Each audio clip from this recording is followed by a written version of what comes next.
What's going on, guys? We are back once again. We're going to do another movie review today, and today we are going to be going over The Mother. Now, this is a brand new movie that's on Netflix right now, of course, starring Jennifer Lopez and Amari Hardwick, and we got a bunch more in the cast.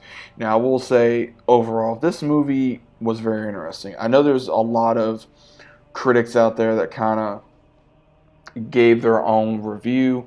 So if you guys seen the movie, let me know what you guys thought about it down in the comments down below. If you guys have not seen the movie, click off the video, let me know what you guys think. But overall, I think the movie was very entertaining and it was interesting.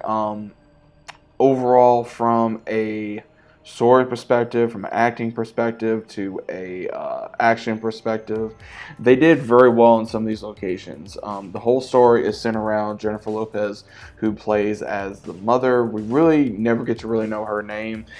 She gets caught up in some type of conspiracy that she was unfortunately a part of in the military. She became a very high-ranked sniper, and then she got around ones that were in the military that were doing some underlying dealings, that were running guns, and then later she found out that they were running children, and that is the reason why that she went ahead and was trying to turn them into the FBI, and among others. Now, she does get unfortunate attack while she is pregnant. We never really get to find out who the father of the child is per se. You can kind of do your own analysis of who it may be. Personally, I thought it was the second one that was in the more part of the movie where had she burned him. I think that's who the father was. If you guys have seen the movie, then they unfortunately tell her she's got to give the baby up. She does, and she makes a deal with Amari Hartwick's character, who plays Cruz, who is the FBI, and for 12 years she's in hiding, and then they get a notification that ones are trying to look for her, and when she does this, she goes on the run to try to basically get her daughter back. Now, a lot of people have like, oh, well, who's this person, who's this person, who's this person? Really, I think the one, as I said, Adrian was probably the father anyway. Amari, Cruz, I believe that he gave Zoe, who is the daughter of Jennifer Lopez in this movie, to his sister, because again, when he gives her clothes in the back of the car for Jennifer Lopez's character, he says that they belong to my sister. So again, how else would Zoe know who he is, as well as also be able to keep a close eye on her after all these years?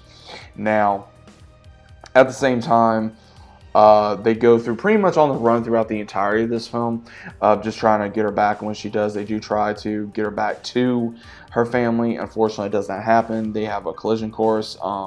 Cruz does die, and then we see where the mother has to take her back to Alaska, where she's been hiding out for over 12 years, and pretty much teaching her how to survive from hunting to shooting to driving to everything that she pretty much was taught in the military, and trying to raise her as a military daughter, which I found kind of interesting, because we got to see a really hard side of J-Lo in this, because again, she, from a lot of movies that I've seen with her, she can either be a real badass or she can be very fun, outgoing, comedy type of role.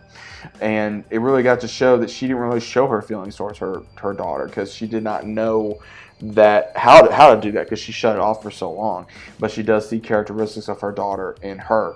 Now, I think probably one of my favorite scenes in the movie was when she hesitated on killing the wolf, because honestly, I thought that the wolf was going to either hurt the daughter or they were going to help them out when the Adrian's man was just surrounding her house. We didn't get to see that. One of the wolf pups that this wolf mother had accidentally bit Zoe. So again, the entirety of the film is literally keeping Zoe safe, right?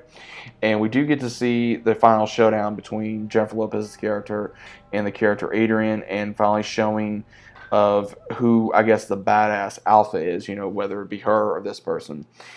And I think that a lot of people in this the audience, you can either take something from this or you can't.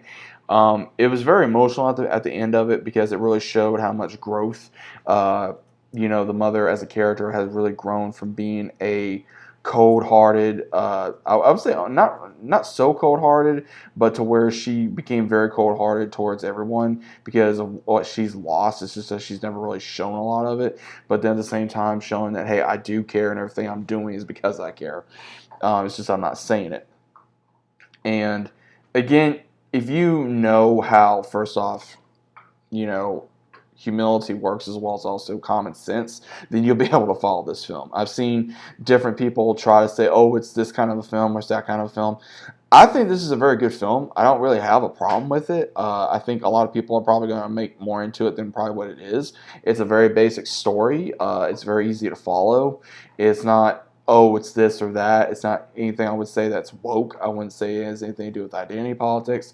And I wouldn't say, oh, it's woman power, to this, that. I would say it's just a good story of a military woman who got into a bad situation, had to save her daughter in a way she didn't want to, and then she gets redemption to know her daughter, and then finally gets to be around her daughter at the very end of the movie because she does save her, and we see that even in when she brings her back to her adoptive parents, she still is looking after her after however many weeks or months. She's just close by now. So will there be another one? Maybe. I think this one was pretty much a quick open and book type of movie. You know what we were getting into. We know how it ended. Is there really any plot holes left? Probably not really, unless you really want to dig more into why she got involved with these ones or why exactly she did it to begin with. But again, we already know this because she wanted power where she felt like she did not have power. So again, it's very easy to follow. You just got to connect the dots and make your own analysis at the end of the film. So let me know what you guys think about The Mother down in the comments down below. Again, I think it was a decent film. I think it was pretty good. Would I watch it again? Probably, if I just didn't really have anything else to watch. But let me know what you guys think about regardless down in the comments down below. And I'm seeing you guys as always on the next one.